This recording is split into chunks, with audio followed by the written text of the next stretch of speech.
committee. Every day, teens and young people do amazing things on our services. They use our apps to create new things, express themselves, explore the world around them, and feel more connected to the people they care about. Overall, teens tell us that this is a positive part of their lives. But some face challenges online, so we work hard to provide parents and teens support and controls to reduce potential harms. Being a parent is one of the hardest jobs in the world. Technology gives us new ways to communicate with our kids and feel connected to their lives, but it can also make parenting more complicated. And it's important to me that our services are positive for everyone who uses them. We are on the side of parents everywhere working hard to raise their kids. Over the last 8 years, we've built more than 30 different tools, resources, and features that parents can set time limits for their teens using our apps, see who they're following, or if they report someone for bullying.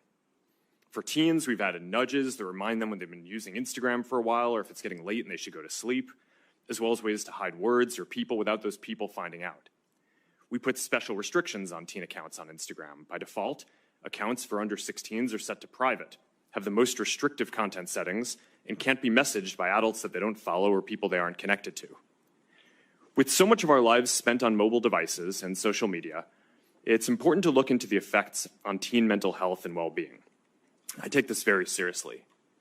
Mental health is a complex issue, and the existing body of scientific work has not shown a causal link between using social media and young people having worse mental health outcomes. A recent National Academies of Science report evaluated over 300 studies and found that research, quote, did not support the conclusion that social media causes changes in adolescent mental health at the population level, end quote.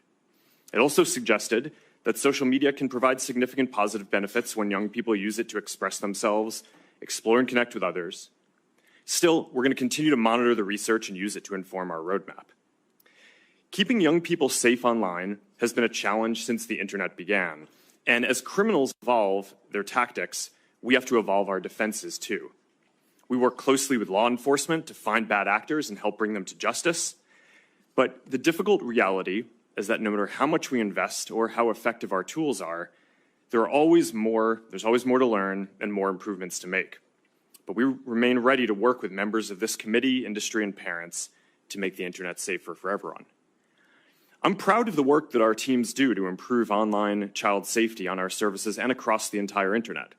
We have around 40,000 people overall working on safety and security, and we've invested more than $20 billion in this since 2016, including around $5 billion in the last year alone. We have many teams dedicated to child safety and teen well-being, and we lead the industry in a lot of the areas that we're discussing today. We build technology to tackle the worst online risks and share it to help our whole industry get better, like Project Lantern, which helps companies share data about people who break child safety rules, and we're founding members of Take It Down, a platform which helps young people prevent their nude images from being spread online. We also go beyond legal requirements and use sophisticated technology to proactively discover abusive material. And as a result, we find and report more inappropriate content than anyone else in the industry. As the National Center for Missing and Exploited Children put it this week, Meta goes, quote, above and beyond to make sure that there are no portions of their network where this type of activity occurs, end quote.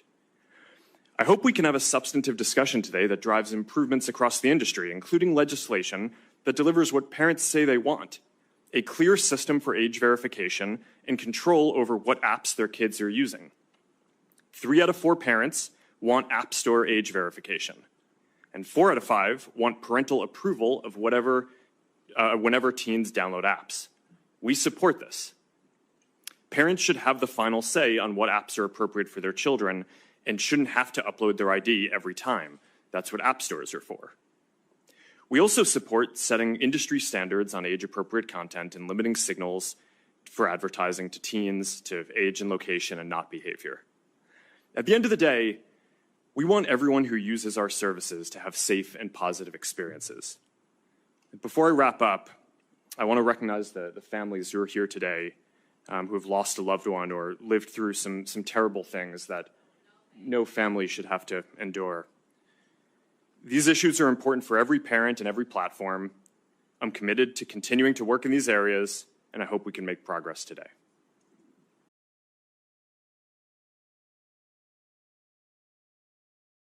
Thank you, Mr. Chairman and members of the subcommittee. On July 4th, 2023, Independence Day, Judge Terry A. Doty of the U.S. District Court for the Western District of Louisiana entered a historic injunction against the White House and other federal officials. This injunction prevents them from, quote, urging, encouraging, pressuring, or inducing in any manner the removal, deletion, suppression, or reduction of content containing protected free speech posted on social media platforms. Judge Doty's opinion contains 82 pages of detailed factual findings supported by 577 citations of the evidence, which is drawn from roughly 20,000 pages of the federal government's own emails and communications with social media platforms and 6 full-length depositions. In its recently filed stay motions, the government has hardly bothered to dispute any of these factual findings. The Court of Appeals has entered a, quote, temporary administrative stay of this injunction and granted expedited argument, briefing and argument on August 10th. Contrary to some recent suggestions, a temporary administrative stay is, quote, routine practice in the Fifth Circuit. That's a direct quote from the recent decision in N. Ray Abbott, and it does not reflect any judgment of the merits. Today, I want to offer 7 observations drawn from the Louisiana opinion. First, the Louisiana court found, based on overwhelming evidence, that federal officials are the cause of the censorship of the viewpoints they disfavor. The government likes to claim that social media platforms acting on their own would apply their policies and censor all this content anyway. This is demonstrably incorrect. Again and again, the Louisiana court found that the platforms would not have suppressed his speech, but for the fact that the federal officials were pushing for it. The deplatforming of Alex Berenson, the throttling of Tucker Carlson's content, the silencing of the so-called disinformation dozen, which includes Mr. Kennedy, the suppression of much of the so-called borderline, which is, quote, often true content on Facebook's platforms, the censorship of the Hunter Biden laptop story, and much more. All these were suppressed because of the efforts of federal officials. Second, the scope and reach of federal censorship is staggering. As the Louisiana court repeatedly found, it affects, quotes, millions of social media posts and speakers all across America. It affects virtually every American who reads, listens, engages, or posts on social media about great disputed political and social questions that federal censors have stuck their fingers into. Third, federal censorship is ongoing and it shows no signs of relenting. Federal official censorship efforts are in full swing and they're expanding to new frontiers. Left unchecked, federal censorship will reach virtually any disputed social and political question over which federal officials want to impose their power. Fourth, the Louisiana opinion shows that federal officials are most eager, most focused on silencing truthful speech and to muzzle the most influential critics of the administration and its policies. Tucker Carlson, Alex Berenson, and many others were targeted not because what they were saying was necessarily false, but because it was the most effective criticism of the narrative line that the administration was pushing at the time. Censorship is not about truth. It is about power, preserving and expanding the power of the censors and the political narratives they prefer. Fifth, federal officials are deeply intertwined with what other witnesses have called the censorship industrial complex. The Louisiana court made very detailed findings about the close connections between many federal officials and that mass surveillance and mass censorship enterprise that calls itself the Election Integrity Partnership and the Morality Project. Not just CISA officials, but White House, State Department, and Surgeon General officials have deep ties to that enterprise. As the Louisiana court found, CISA and the EIP were completely intertwined. Sixth, federal officials don't just dictate the outcomes of specific content moderation decisions. They also directly induce changes to the content moderation policies of major social media platforms to ban disfavored viewpoints in advance. And And seventh, the federal censorship enterprise has succeeded in transforming online discourse by rendering entire viewpoints virtually unspeakable on social media, which is the modern public square. This ongoing distortion of the most fundamental American freedom, the right to free speech, is intolerable under the First Amendment. Thank you.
Senator, what I said is I think it's important to look at the science. I know people widely talk about this as if that is something that's already been proven.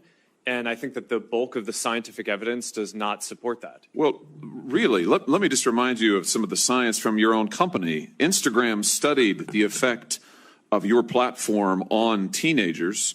Let me just read you some quotes from the Wall Street Journal's report on this. Company researchers found that Instagram is harmful for a sizable percentage of teenagers, most notably teenage girls. Here's a quote from your own study. Quote, "We make body image issues worse for 1 in 3 teen girls." Here's another quote. Teens blamed Instagram, this is your study, for increases in the rate of anxiety and depression. This reaction was unprompted and consistent across all groups. That's your study.